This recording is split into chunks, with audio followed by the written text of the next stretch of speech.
Welcome, everyone. Nice to see everybody. If you're able to turn your cameras on, it would be great to see your faces. If you can't, we understand. Welcome to the second session of Reimagine's series, Addiction, Harmful Habits, and Healing. My name is Andrew Engel. I'm Senior Programmer at Reimagine. My pronouns are he, him. I am a white cisgender male wearing glasses. I've got salt and pepper hair, a black collared shirt, and behind me, there's a bright orange wall. Reimagine is a nonprofit organization catalyzing a uniquely powerful community.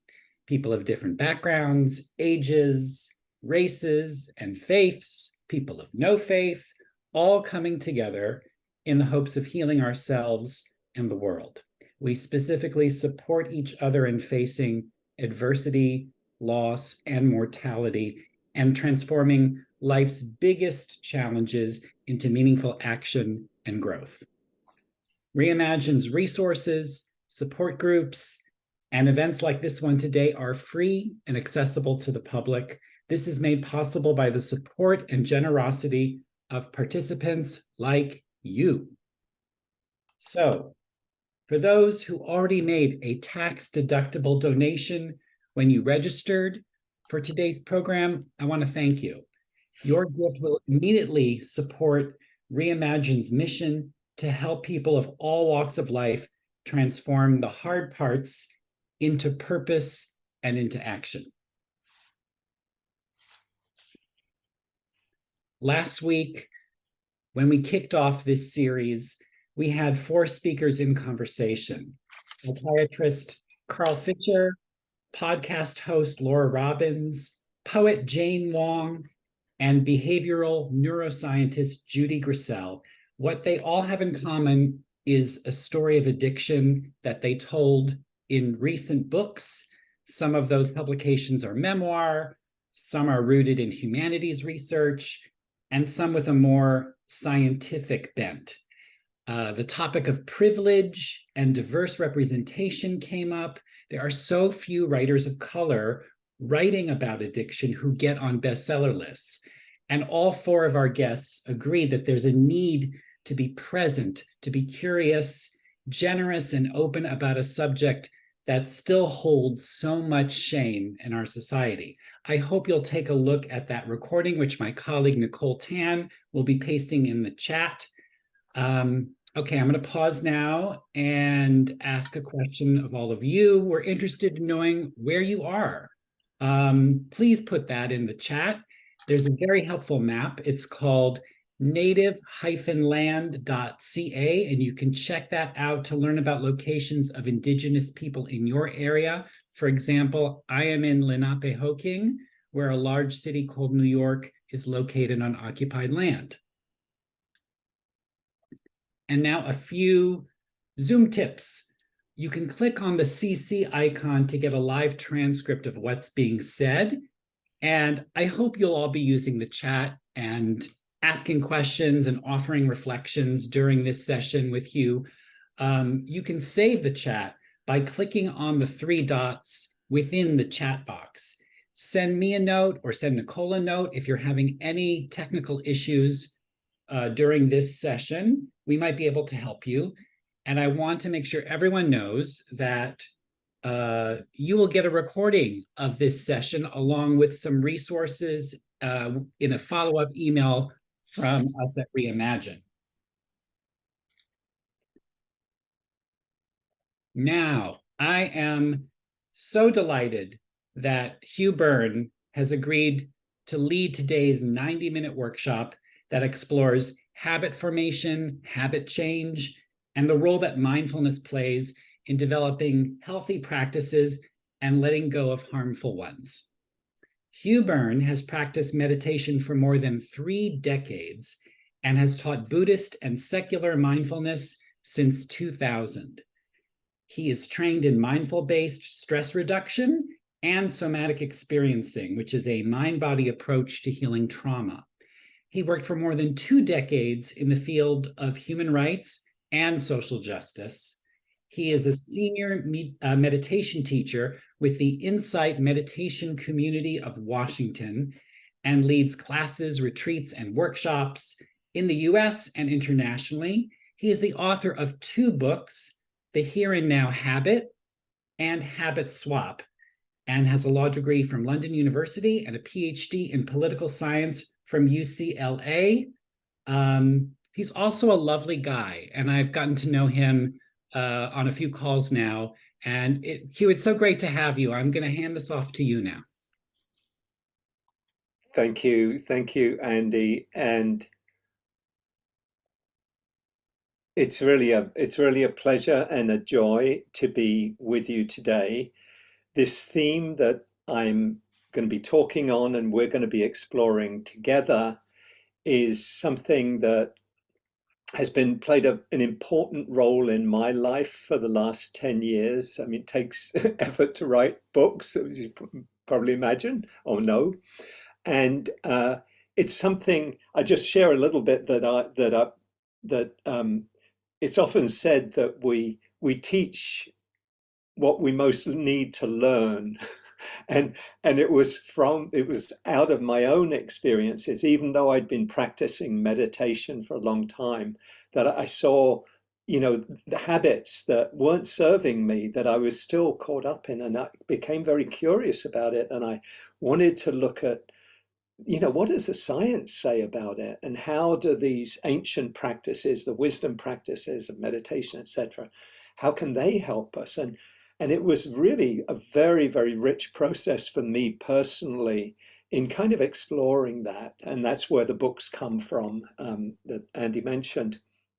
And so it really is a pleasure to be able to share these reflections with you and to be in conversation with you about them. As Andy said, I a little bit about my bio. That's kind of helpful background. I'm a male, cisgender, straight white male of a certain age, as you can probably tell by looking at me, and in very good physical and mental health. Thank the universe for that. And yeah, it gives me great joy to be able to share these, this exploration together, because it is a challenging area of our lives. I live in Silver Spring, Maryland, just outside of Washington, D.C., on land that was Piscataway tribe of all around this area. And so, yeah, what I'd like to do is just to give a little bit of a sense of where I see us going over this next 90 or a little less than 90 minutes together today. After I do a little bit of overview, we'll have a short arriving meditation. It'll only be 5 or 6 minutes, but it'll hopefully just kind of set the stage for kind of being able to look at some of these big picture issues that we'll be exploring. So after the meditation, I'll give maybe a 20-minute or so overview. It's a big theme, and you can explore it in much more depth in my books and in other books in this area and other talks and articles, etc. But I'm going to try and be kind of pretty concise in saying what are the main areas, the main themes really for us to explore. Essentially, what we'll be looking at is, how do habits form? What does the science tell us about habits and what's going on in our brains and in our minds and our bodies when habits form? And why is it so hard to change habits? That's a thing that probably all of us are aware of in our own lives. That we've tried to change things, and we kind of sometimes come up against a wall in doing that. And I'm going to talk about why that is the case and what the science has to tell us about that, and how mindfulness and other practices, contemplative practices, can really support us in making change in our lives. That's kind of going to be the core of what we'll be doing. And we'll do that in terms of kind of the overview, but then we'll be doing some practices together, some experiential practices, some meditation, some reflection. After that, a little bit of journaling to see kind of what came up for you in that exercise. And then some sharing in small groups, and then just for 10 minutes or so, and then coming back to the full group, and for whatever time is left for some Q&A. So that gives you a kind of little bit of an overview, I think, of our time together. As Andy said, certainly after, you might want to grab a pen and paper, and anything you like to take down, and for the reflection, for the journaling. I'll be sharing some poems during the meditation, maybe even at other times, and sharing some quotes that you might be interested in. And if you'd like to follow up with me afterwards, I'll give you my email, and I think actually Nicola's put that in the chat. If you want to have a look at that, just get that, copy that. And I'm happy to share any quotes and poems, etc. afterwards. So with that, I invite us to just take a few minutes to kind of shift into another mode. We're kind of in our heads a little bit, lots of information that Andy's shared and I've shared. Now the invitation for a few minutes just to sit in a way that's comfortable and relaxed.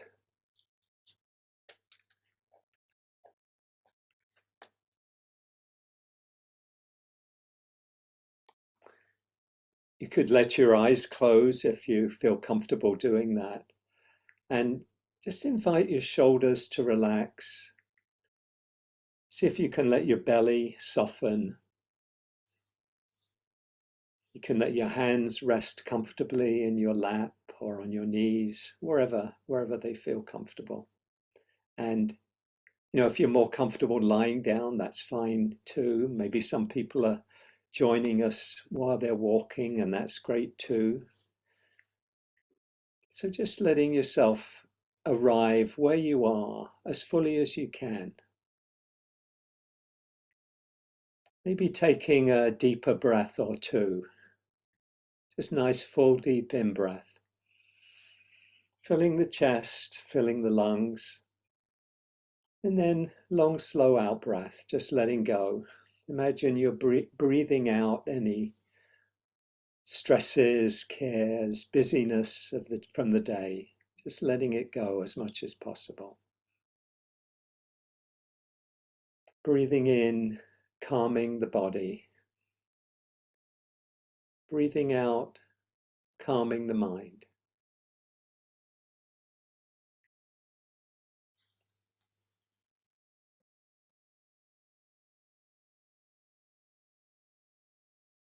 So just letting yourself settle into being here. You could let the breath come back to its natural rhythm whenever you feel ready. You could put aside, things you have to do later, or thoughts of things that have happened earlier, and just let yourself be as fully here as you can be for this time that we're together.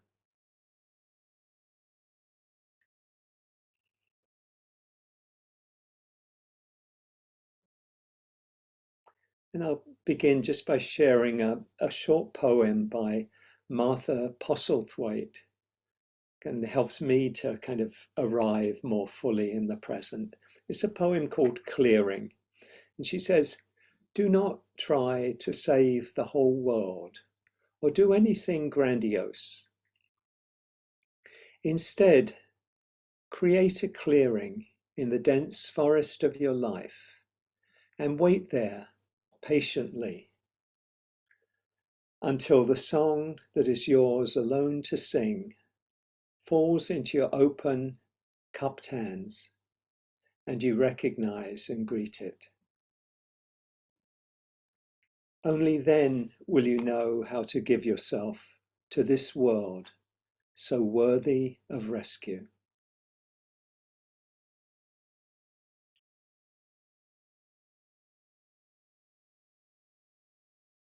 So if that image might be helpful, coming out of the dense forest of our lives into the clearing and just opening to whatever is present for you right now. And the invitation in the practice of mindfulness is just to meet whatever is present with an open heart, with kindness, with acceptance, and without judgment. So whatever comes up can be just allowed to be here. Doesn't have to be different than it is. Even if it's a strong emotion or a difficult mind state, see if you can make space for whatever is here.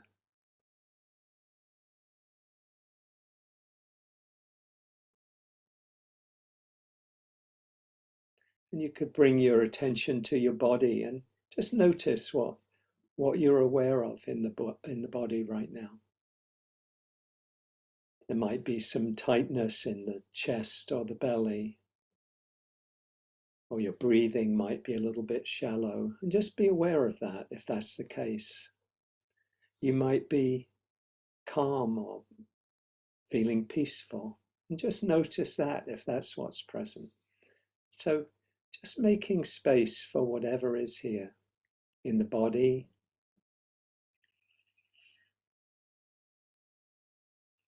and whatever mood or emotions might be here right now. See if you can make room for that or those too.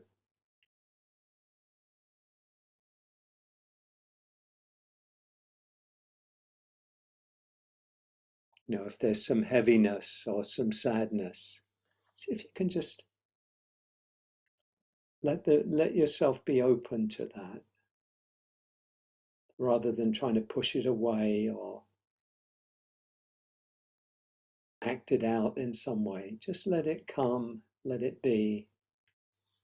When it's ready, let it go.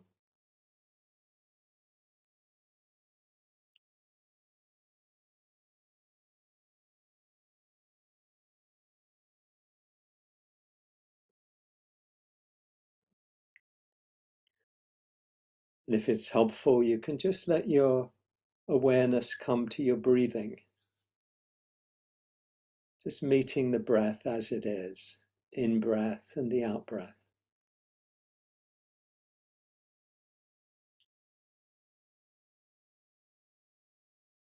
We can let the breath be we sometimes use the term anchor for our awareness, just helping us stay present here and now.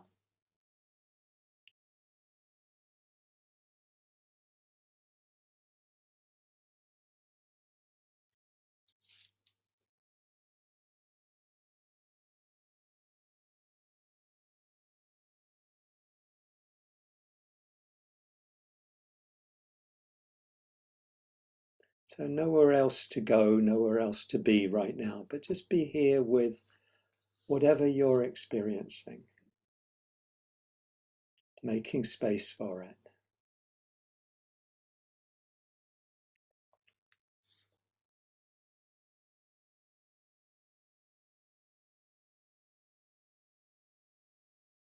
And as we move towards the end of this opening meditation, I'll share another poem from the Sufi poet, the 13th century Sufi poet, Jalaluddin Rumi. His poem is called The Guest House. He says, "This being human is a guest house. Every morning a new arrival, a joy, a depression, a meanness. Some momentary awareness comes as an unexpected visitor. Welcome and entertain them all, even if they're a crowd of sorrows who sweep your house empty of its furniture. Still, treat each guest honorably. He may be clearing you out for some new delight. The dark thought, the shame, the malice Meet them at the door laughing and invite them in. Be grateful for whoever comes, because each has been sent as a guide from beyond. So you might just sit with that image of different guests coming to visit. Sometimes it might be a sad memory comes, and just making space for whatever is here. If maybe a uncomfortable or painful bodily feeling, just let yourself be present for that, open to that.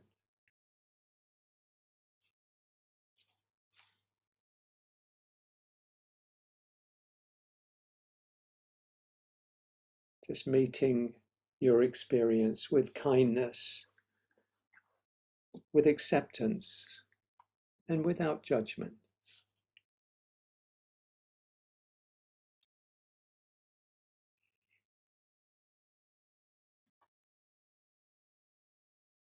So I'll just ring this bell to finish.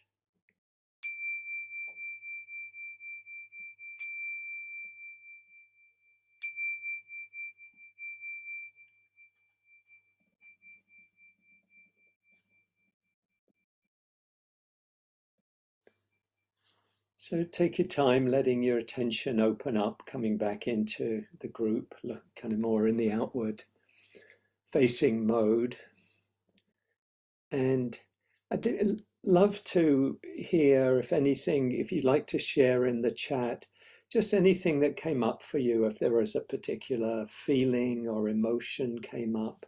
And as Andy invited earlier, if you want to share where you're joining us from, just maybe a word or two, what came up. Oh, I felt a lot of anxiety or peace or whatever it might be, uncomfortable bodily feelings, just to kind of, because a lot of this practice is just about this awareness, about this self-awareness. We're often in our heads and disconnected from our bodies and from our experience. And so to just be able to come back and say, okay, this is what I'm noticing right now. This is what's alive for me in this moment.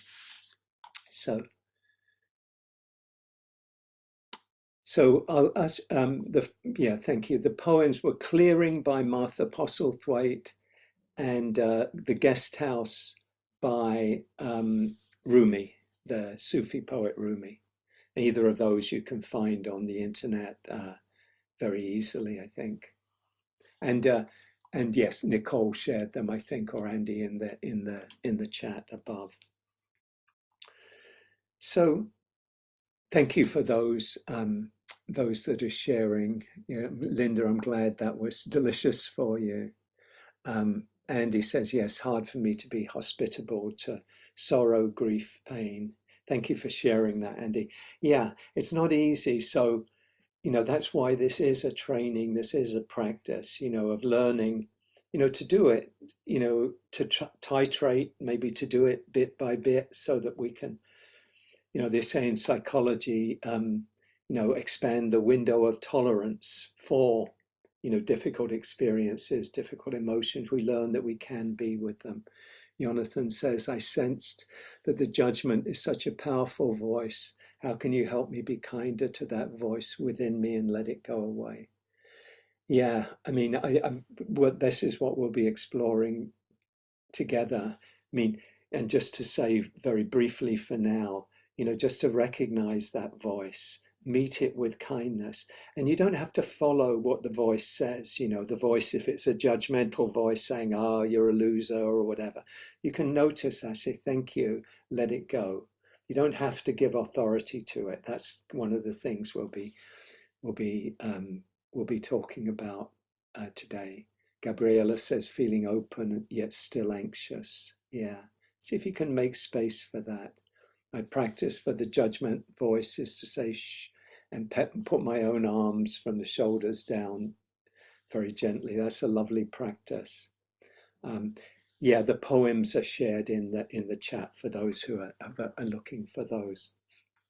So just in the interest of time, let me go into the theme for today. And where I'd like to begin is just by recognizing where we are. We're all in different places, obviously, different mind states, different geographical places, all of that. But we're all sharing in a collective reality, being probably most of us, probably almost all of us are in the United States, or at least in North America, maybe Canada as well, maybe a few other places. But there's a lot that we're dealing with right now. I'm just going to name a few things, and not in any way to get into the content, because that just raises a lot of things, but just to acknowledge, the time we're living in. What's very alive for many of us right now is the conflict in the Middle East. That's really, heartbreaking for many of us, whatever community we might be from.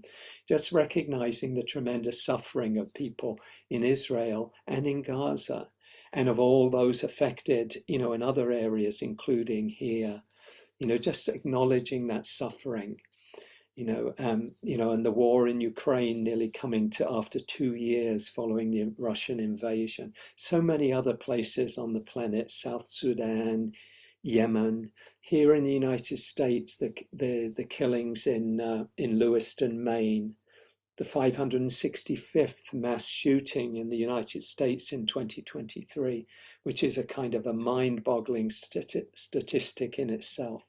There's the continuing racial injustice and other forms of injustice, the inequalities, the great divisions within our country, which is very, very painful for so many of us. The reality of climate change and all of the manifestations of that, how painful that is, for just to hold that. What does that mean for our children, for our grandchildren, for the future generations, and for us as well, because it's happening right now. And as well as that, we have all of the challenges and demands of our own lives, health issues, many people are struggling with the financial issues, work conflicts, work challenges, family dynamics, and all the responsibilities and demands and pressures and stresses of our lives, living in towards the end of the first quarter of the 21st century.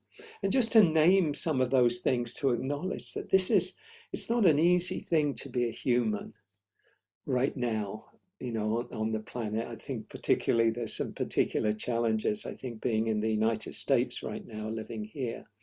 And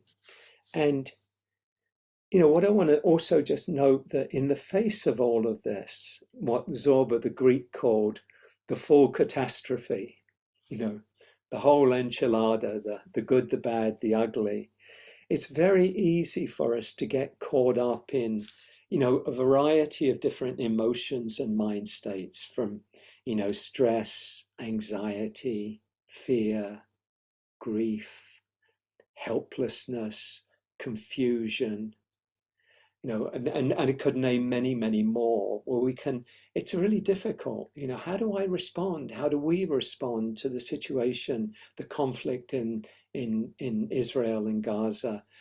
How do we respond to climate change? How do we respond to what's going on, in the political realm in the country here? And these mind states, when we do get caught up in stress, anxiety, fear, grief, etc., they're very difficult states to be with. They are, in fact, habits of mind in themselves.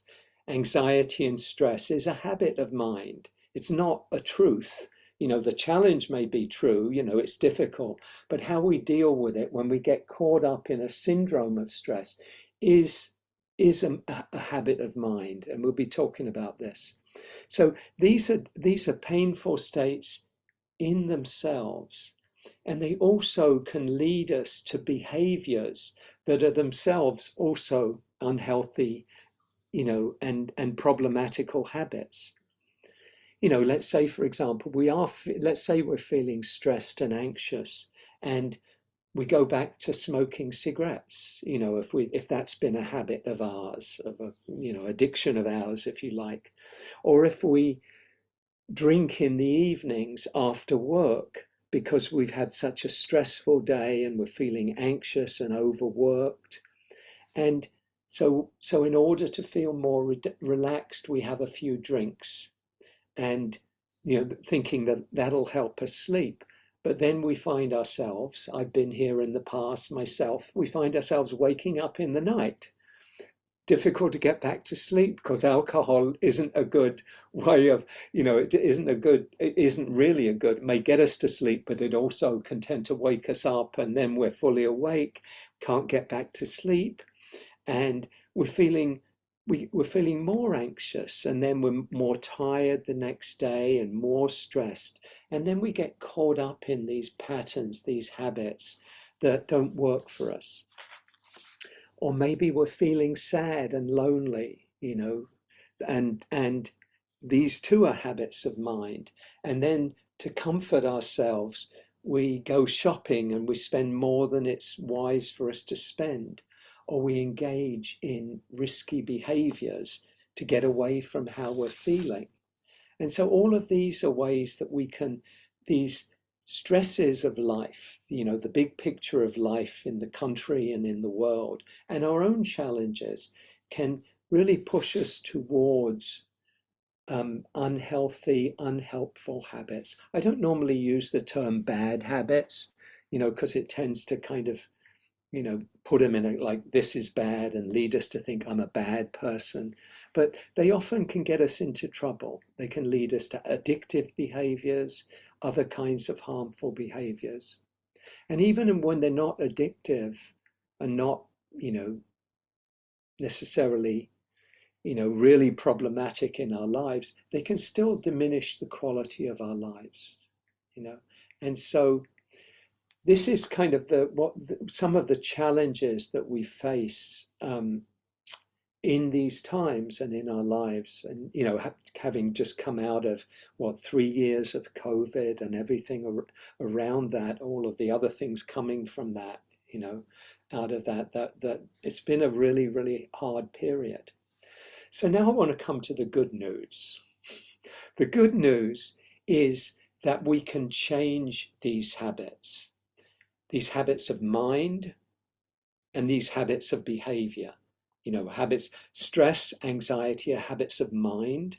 They have, also tend to have, expressions in our behavior as well. And then there's the behavioral habits like eating, drinking, taking, recreational drugs, etc., those kind of habits.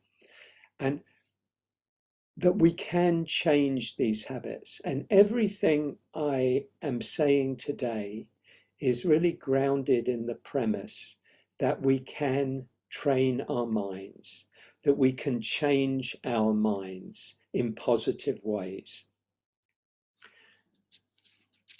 The Buddha, 2,600 years ago, he said, nothing can do you more harm than an untrained mind.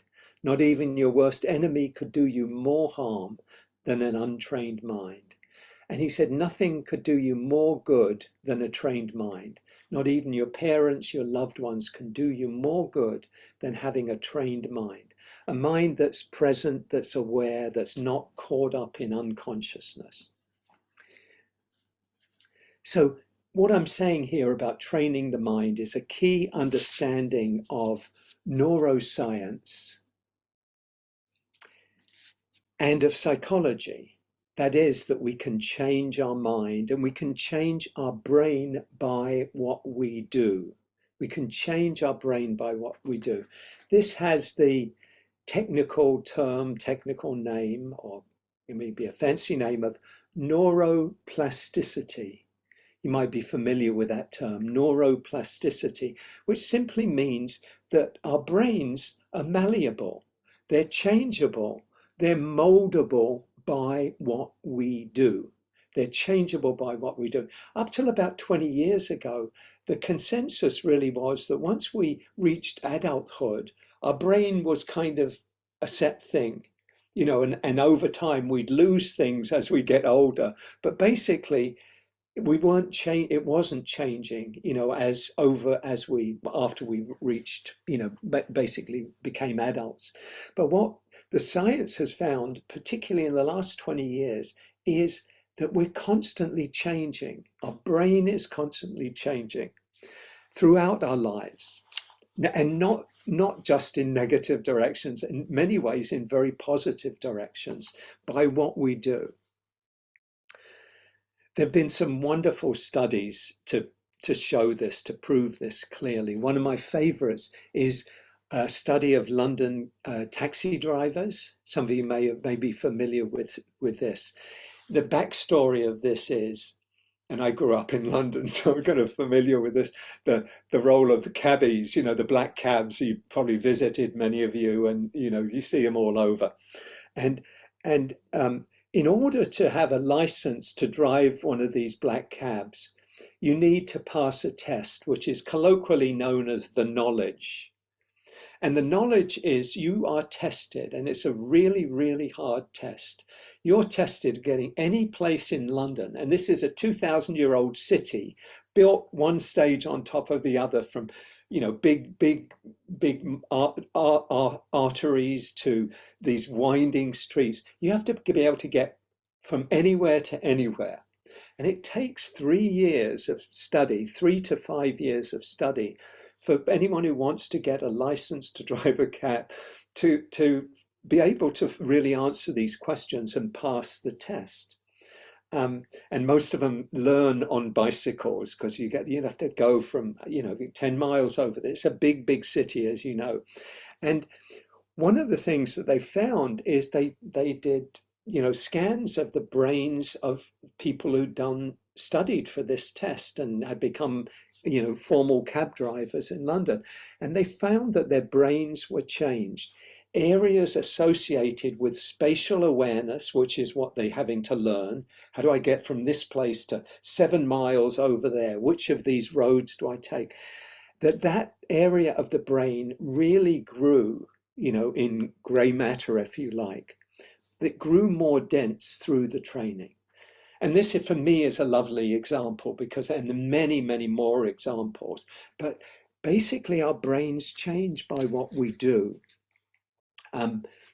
Sean Covey, who was the son of Stephen Covey, you're probably familiar with his book, 7 Habits of Highly Effective People. That's the father. Sean Covey says, we become what we repeatedly do. We're changed by what we do. And this is really what training the mind is about, and changing the brain is about doing the things that will help us and not doing the things that will not help us, that don't help us, that don't serve us. And the Buddha said that pretty much the same thing 2,600 years ago. He said, whatever you think about and frequently ponder on, this becomes the inclination of your mind. So the thing that's happening, and some of you may be familiar, aware of this, is this modern science and the ancient wisdom, of Buddhism and other traditions as well, is coming together and basically coming to the same conclusions. And one of the most important ones is that we can train our minds, that we can change our minds by what we do. So the Buddha was saying, if you think anxious thoughts all the time, you will tend to have a very anxious mind. If you think angry thoughts all the time, you will tend to become an angry person. Not because that's who you essentially are, but that's what you've trained yourself to become. And this is what, so the ancient wisdom and the modern science coming to the same conclusions. So a key theme of our session today is that habits are behaviors that have developed through repetition over time. Once they're established, this is just a kind of few sentence summary. Once they're established, they can be hard to change, and I'll talk about why that is in a bit. And mindfulness, mindful awareness, conscious awareness is a key to making desired changes. Because what we're doing with mindfulness is we're bringing consciousness to processes that have become unconscious. So bringing consciousness to what has become unconscious. There's a quote I like a lot from Eckhart Tolle, Tolle. Sometimes people call him Tolle, but I think he Tolle, Tolle. His best known book, he's done a number of books, but the best known book is The Power of Now, one of the biggest spiritual bestsellers in the last 30 years or so. He says, anything unconscious dissolves when you shine the light of consciousness on it. Anything unconscious dissolves when you shine the light of consciousness on it. And that's what we're doing with mindfulness. We're bringing mindfulness to habits through awareness, and then we can make changes. So let me just kind of step into the content of what I'll be sharing over the next maybe 10 minutes or so, 8 to 10 minutes. Probably all of us have, I would say all of us, or almost all of us at least, have habits that we'd like to change. I'm just going to name a few that maybe you could fit yourself somewhat in some of these. These are, in my first book, examples.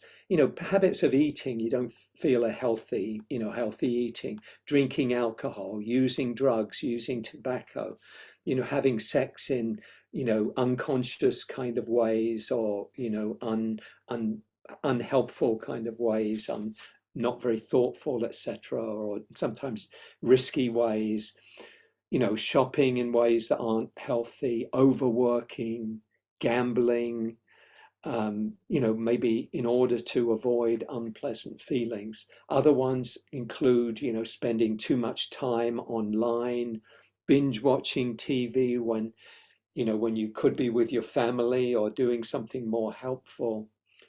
Getting angry about things and people, whether it's family members or people in public life, of, oh, they're terrible people, and then getting caught up in those kind of stories in our minds. Being angry with colleagues at work, sending angry emails, or being stressed out, being anxious, feeling like we're always trying to put out fires. I've got to do this in order, and we feel tension in the body, anxious, fearful about bad things that will happen. Sometimes it can be things ruminating on the past, procrastinating. I've covered a lot of things here, but probably all of us kind of have something in our, that we do, or some pattern of thought that doesn't work for us, that we might wish to change. And as I mentioned earlier, habits can be hard to change. And I want to just share in the next few minutes why they're hard to change. And I'm going to put this in pretty simple terms. Here's what the science tells us about habits. Anything we do often enough can become habitual. Habits normally begin by when we do something that we want to do to give us, that gives us a reward. So, for example, we have a beer or a glass of wine at the end of the day to help us feel more relaxed. And we get a feeling of, comfort from that. And and it can be, a nice thing to do. None of this is about, you've got to give up everything. It can be a good thing to do.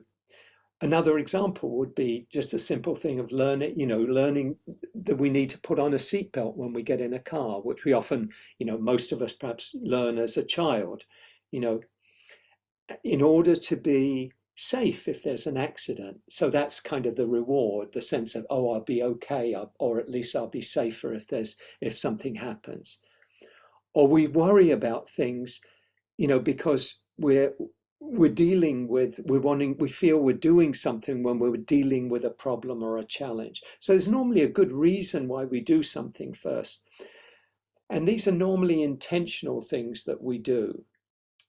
But what happens is, if we do something often enough, it begins by being intentional, but then like putting on a seatbelt, it becomes unconscious after a certain period of time if we repeat it often enough. Normally in the same context, getting in a car, put on the seatbelt, it becomes unconscious. What is happening there is that a different part of the brain is taking over responsibility for that action.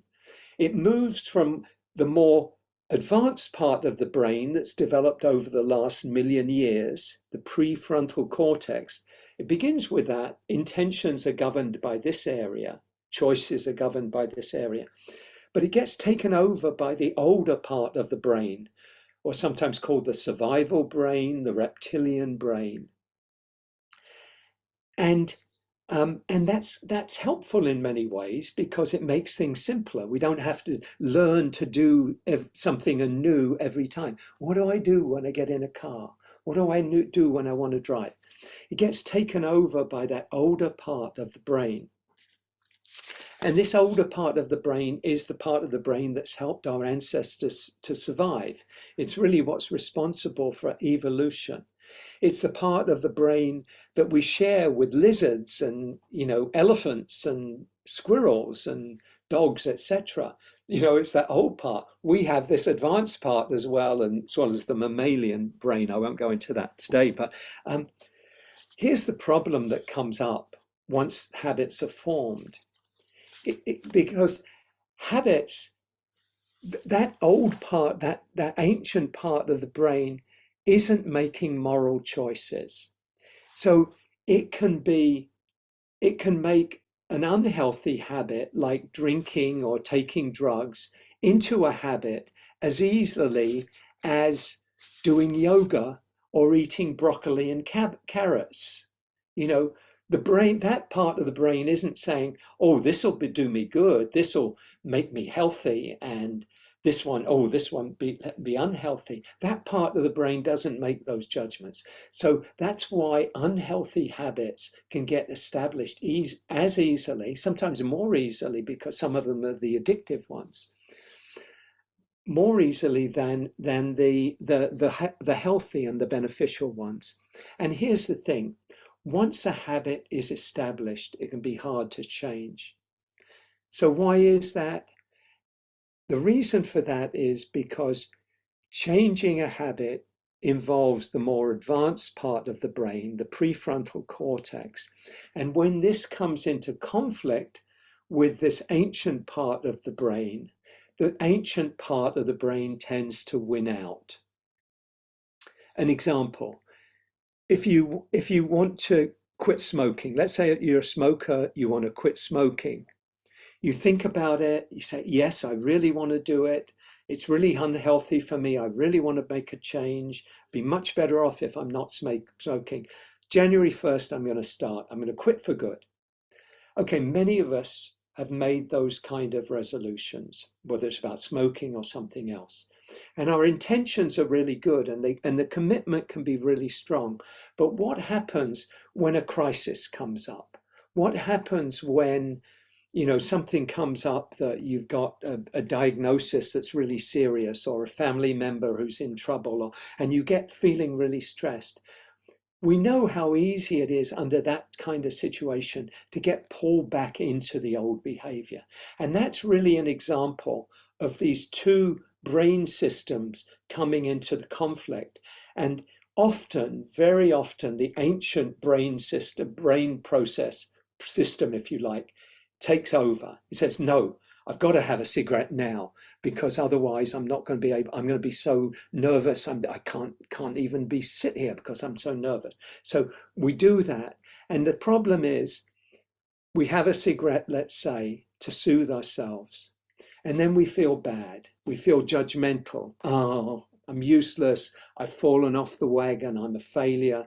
Oh, I just have to go back to smoking again. So that's just a very simple example of how the ancient part, what Walter Mischel, who died a couple of years ago, he wrote about the marshmallow test. I don't have time to get into that now. It's a wonderful thing about children being able to put off their gratification. But he had a word for it. He called it this prefrontal cortex the cool cognitive system, and the ancient brain process, the hot emotional system. And so when these come into conflict, the hot emotional system tends more often, and the science shows this, to win out over the calm, cool cognitive system.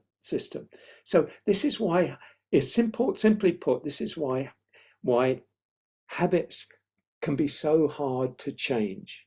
Conscious of time, I'm going to finish this in a minute or two. So this, just to conclude this, this is where mindfulness comes in, because mindfulness is turning our attention towards our experience and being willing to stay, as we were doing in the meditation, with both the pleasant and the unpleasant states.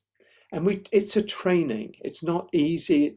At first it can be quite hard to do, but it's a training in itself. It's a habit in itself that we're cultivating, a habit of meditation. And when we bring ourselves into present moment awareness, we can make choices. Viktor Frankl, great psychologist and survivor of the Nazi concentration camp of Auschwitz in World War II, he said, between the stimulus and the response is a space. In that space lies our ability to choose. And in our ability to choose lies our growth and our freedom. So if we come into that space, we can make a pause between stimulus and response. Then we can choose. And in being able to choose, we can make a healthier choice rather than the unhealthy choice. So that's the key, really. So I thought I'd be able to do this more in shorter time. But what I wanted to do, and I'll just mention this, is how we can bring mindfulness to the present moment in working with habits, how we can work with the future by looking at things, ways that we can prevent things from happening before they happen, and how we can work with the past by, rather than meeting times that we fall off the wagon, as it were, to use that cliche, or where we don't live up to our best selves, if you like, how we meet that with kindness and compassion rather than with judgment and anger or blame of ourselves, etc. I would have kind of spoken more about that, but the essential point is a little bit that overview of why habits are hard to change, how they form, why they're hard to change, and then the role that mindfulness plays in being able to make choices about how we respond. So I'm gonna pause this overview, and just invite you to, as you there's a lot that I kind of tried to pack into those 25 minutes or so, but just think about anything that came up for you, while I was sharing that. And please feel free to share anything that came up, any questions that came up, any resistance you might have had to anything I've shared.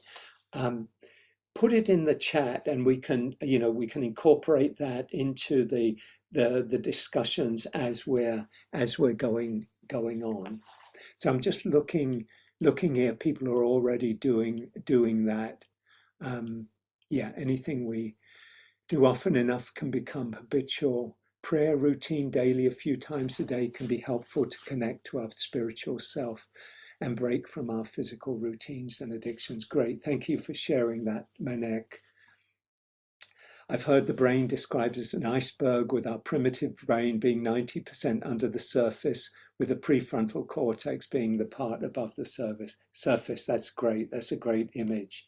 And I think, there's a similar image of, a circle where the unconscious is the lower half of the circle and the conscious is the upper half of the circle. And what we want to do is to really bring the unconscious into the upper half. So then we can look at it. We can say, oh, yeah, I can do something about this. So thank you for sharing that, Laura. One of the most pivotal books I've read, says Linda, is The Pleasure Trap.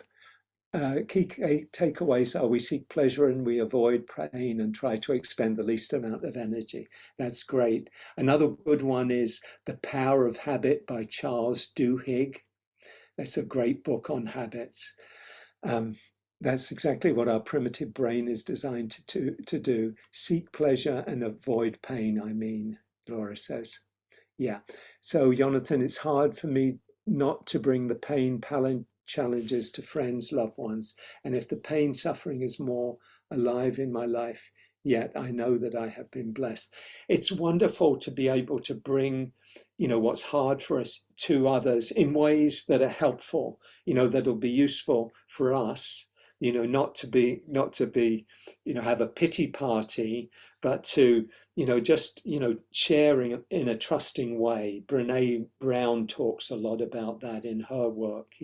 To be able to have people you trust who you can share your difficulties with. But that's very, very different than going to be that kind of thing. So please continue to share that, and I'll continue to monitor the chat, and we'll have some time afterwards to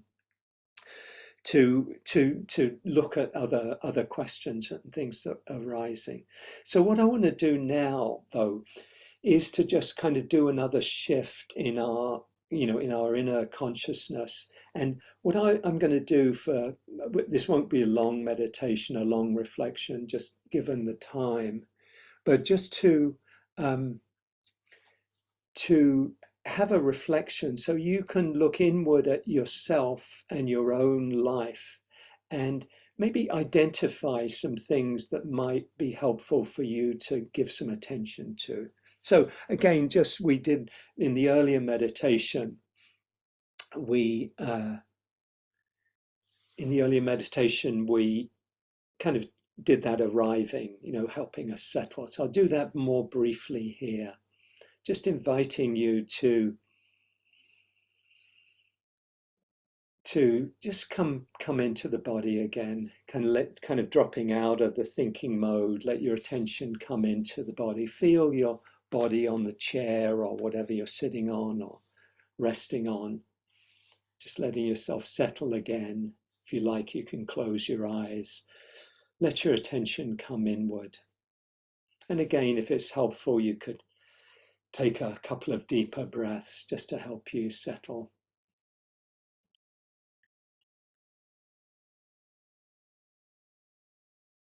I've been doing a lot of talking, so I notice a lot of energy in my belly and my chest. So it's helpful to just breathe in and relax a little bit more.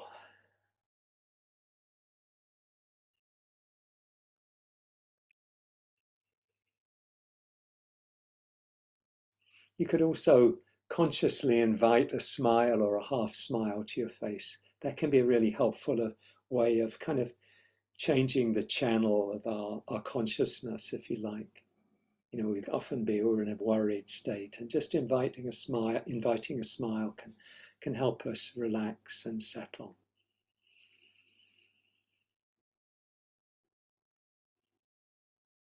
So just arriving fully here again.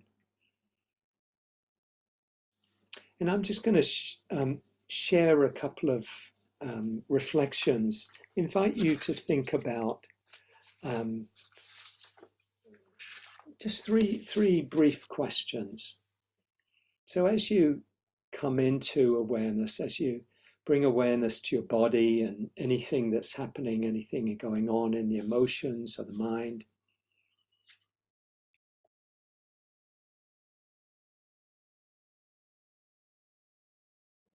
the questions are around really your intentions, your deepest intentions for yourself, and about anything that might be getting in the way at this time in your life, and anything you might want to give attention to. So I'll begin with the question, if you think about yourself, your life right now, what is it that matters most to you? What is it that you really care about most deeply for yourself and for your life?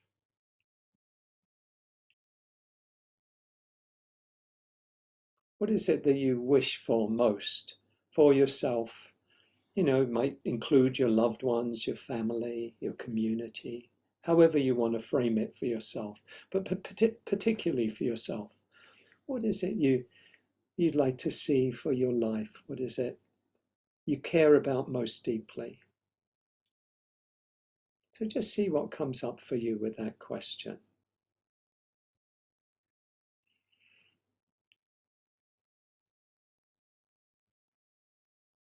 For some, it might be just to live with peace and with ease or with joy. Or it might be just to be in loving relationships with those you care about. For some, it might be creativity.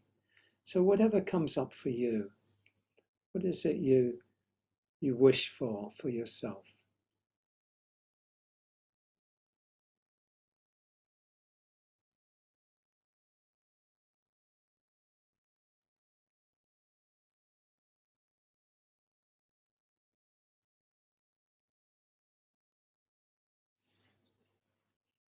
And just sit with whatever comes up for you. You might imagine that you've already actually achieved this, whether it's peace or well-being or joy or creativity, whatever it is for you. Imagine you've actually reached that state,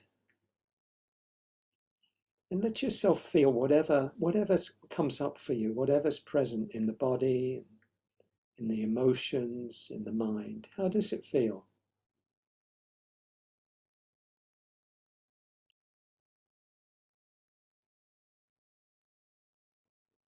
How does it feel to embody that sense of a state of maybe well-being or joy or peace or whatever it is for you?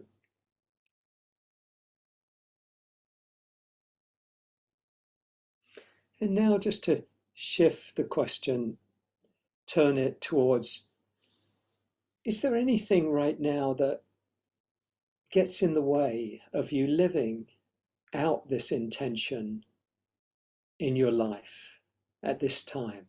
Is there anything that gets in the way? Are there any habits, any behaviors, any relationships, or anything, that way that you're living your life that feels like it's maybe a problem in some way, or it feels stressful, or it leaves you feeling unhappy or anxious or unfulfilled, or some other mind state or some other emotion. Anything that in some way is a kind of an obstacle for you, or it feels like a place that's calling for attention.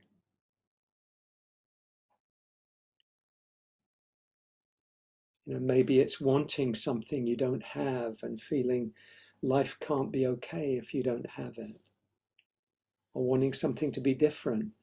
This person in my life should be different. Or maybe that you're feeling like disconnected or distracted much of the time, or you're putting things off, or you're stressed or anxious or judgmental. Or maybe there's behaviors, food, drink, drugs, shopping, sex, whatever it might be, that doesn't feel quite right for you, doesn't feel like a healthy way or a good way of being in the world, or really a full expression of who you want to be. Consciously meet whatever comes up for you with kindness and with acceptance and without judgment.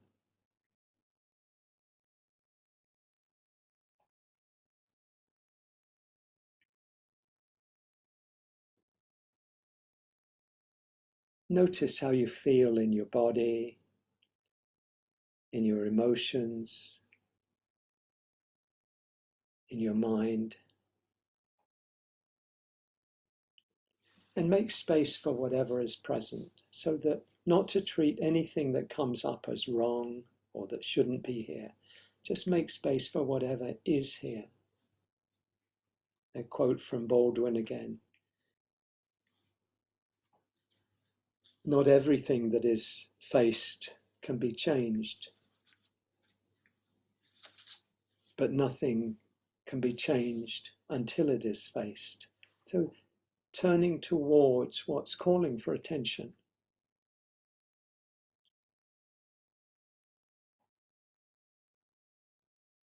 So it's fine, whatever comes up, let it be okay. Maybe nothing comes up for you. Maybe you feel disconnected from this practice. That's okay. Just whatever is here, meet it with kindness, as much kindness and as much acceptance as you can.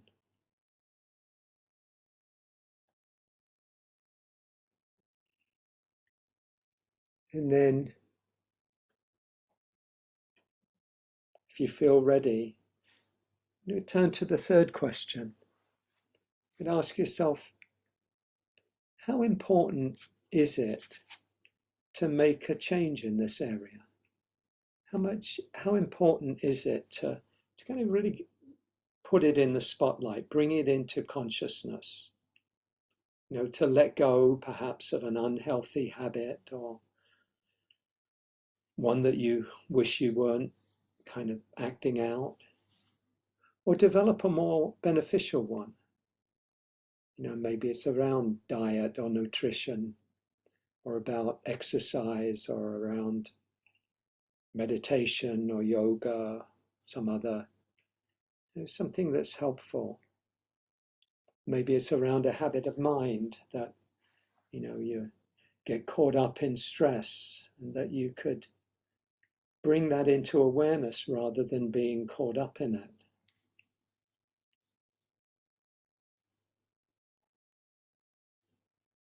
And if there is something that comes up, a behavior, a habit that you want to let go of or want to develop, you might think about things that, steps you could take to cultivate the habit.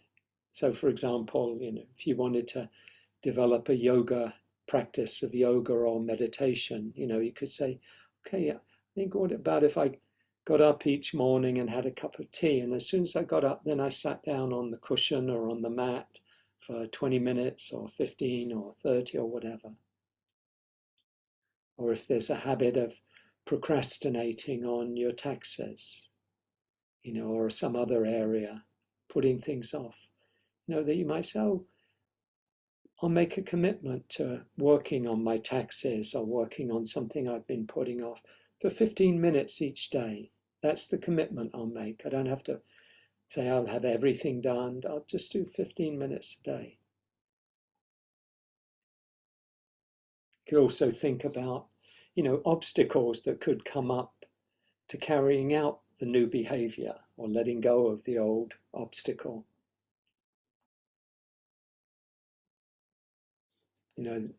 Scientific studies have shown that if you think of the obstacles, potential obstacles in advance, that you're really helping yourself when they do arrive, to deal with them. Imagine a situation of, you're cutting back on eating sweets, cakes and cookies and something. And you might think, well, what if I'm at the office and somebody, that's handing out birthday cake? How will I respond to that? So you've kind of pre-planned it in advance. So these are some of the ways we can work with our habits. So not wanting to kind of develop a fully fledged plan here, but just kind of identify some directions that you might want to go in.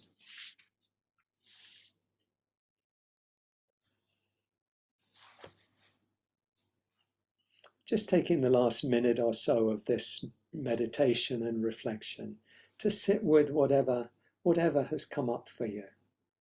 Just make space for whatever has arisen in this 10 minutes or so we've been doing this, 12 minutes.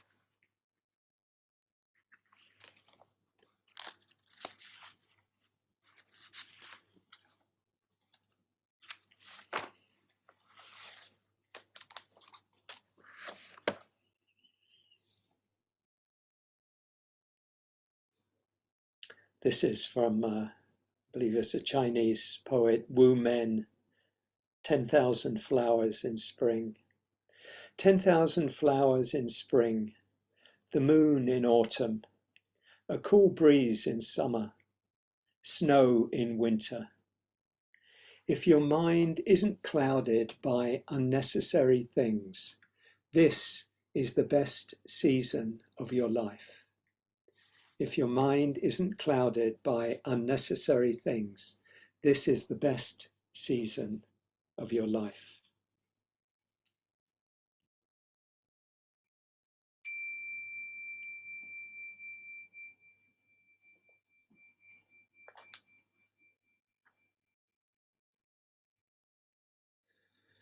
So again, just taking your time, coming back into the group again. And what I would like to do is just take about, if you would take, maybe we'll just do 3 or 4 minutes for this.